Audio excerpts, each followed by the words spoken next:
इस वीडियो में हम करने वाले हैं क्लास 11th के मैथ का chapter 3 trigonometric functions exercise 3.2 question number 2।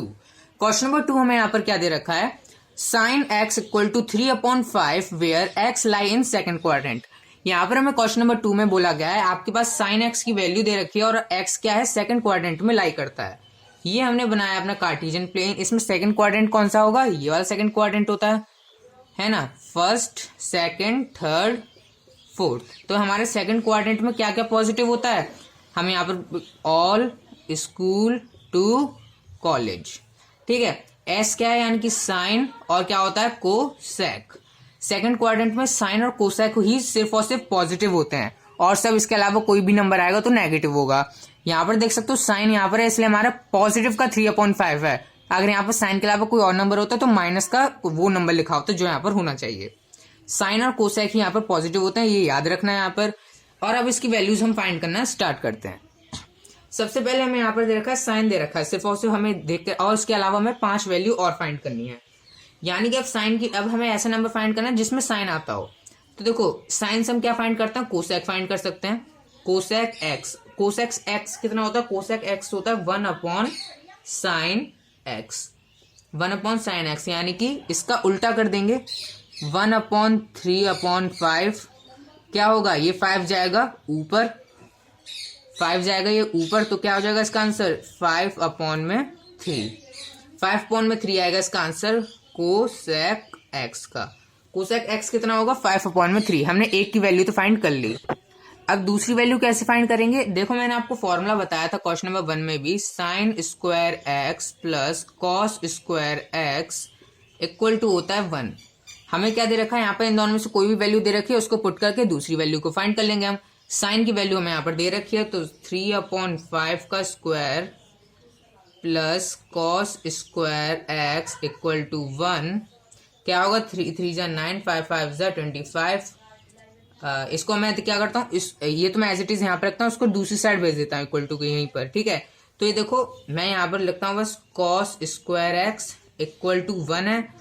इसको मैं इक्वल टू दूसरी साइड भेज रहा हूँ तो माइनस का, इसको मैं स्क्वायर भी कर देता हूँ, 3 3 जा 9/25, ठीक है। ये चीज मैंने यहाँ पर लिख दी। इसका अब एलसीएम लेंगे, इसका एलसीएम मैं यहाँ पर ले लेता हूँ। क्या होगा, cos square x equal to, इसका आएगा 25 एलसीएम अपॉन में 25 माइनस 9 इक्वल टू कितना होगा 16 अपॉन में 25। अब देखो यहाँ पर इसका आंसर कितना आया हमारा, कॉस स्क्वायर एक्स का क्या है 16/25, लेकिन अभी पूरा नहीं आया क्योंकि इसके आगे लिखा है यहाँ पर कॉस स्क्वायर एक्स। अब स्क्वायर हटेगा तो यानी कि अंडर रूट लगेगा इसके ऊपर। मैंने इसका स्क्वायर हटाया तो इसका ऊपर क्या लगेगा, अंडर रूट लगेगा। अंडर रूट लगेगा तो cos x equal two plus minus का क्या आएगा, एक हो जाएगा 44 हो जाएगा, इसका हो जाएगा 5, अंडर रूट से बाहर निकल आया है ना। इसका जो भी पेयर बनते हैं वो अंडर रूट से बाहर आ जाते हैं, तो प्लस माइनस का आया है। अब मैं आपसे पूछूं क्या ये प्लस का होगा या माइनस का होगा, तो आपका क्या आंसर होगा, ठीक है। इसको हम कैसे फाइंड करेंगे, जो भी कार्टेशियन प्लेन में हमें क्या बोला गया है, सेकंड क्वाड्रेंट वाले नंबर्स देखने, यानी कि सेकंड क्वाड्रेंट में क्या क्या आते हैं, सेकंड क्वाड्रेंट में साइन और कोसेक वाले पॉजिटिव होते हैं और सब नेगेटिव होते हैं। ये क्या है, कॉस है, कॉस क्या होगा हमारा नेगेटिव होगा, तो इसलिए हम इस पॉजिटिव को हटा देंगे और नेगेटिव क्या आएगा, कॉस एक्स कितना है हमारा -4/5 आया है। इसी के साथ हमने कॉस भी फाइंड कर लिया है। तो यहाँ पर जितने भी और सब चीजें हैं मैं उनको मिटा देता हूं और सिर्फ आंसर मैं यहाँ पर लिख देता हूँ। कोसेक एक्स इक्वल टू 5/3 अभी जो हमने फाइंड करा था ये, और क्या फाइंड करा है, कॉसेक इक्वल टू -4/5, ठीक है। यहाँ पर क्या है, cos x इक्वल टू -4/2, 4/2। तो इसी के साथ 4/5 आया। तो इसी के साथ हमने क्या करा है, 3 वैल्यूज तो हमारे पास हैं। अब हमें बाकी की 3 और फाइंड करनी है। अब देखो, अब देखते हैं क्या क्या फाइंड हो सकता है। अब सेक फाइंड हो सकता है। अब कैसे, सेक के फॉर्मूला क्या होता है, सेक इक्वल टू होता है 1/cos x। Sec equal to होता है 1 अपॉन कोस एक्स, तो क्या लिखेंगे 1 अपॉन में -4 अपॉन में 5, क्या होगा 5 ऊपर चले जाएगा तो 5 -5 अपॉन में 4 आ जाएगा इसका आंसर। सेक का आंसर आ गया हमारा, सेक एक्स का आंसर आ गया हमारा -5 अपॉन 4। ठीक है, सेक भी हमने फाइंड कर लिया। अब क्या बचा हमारा, tan बचा है और कॉट बचा है।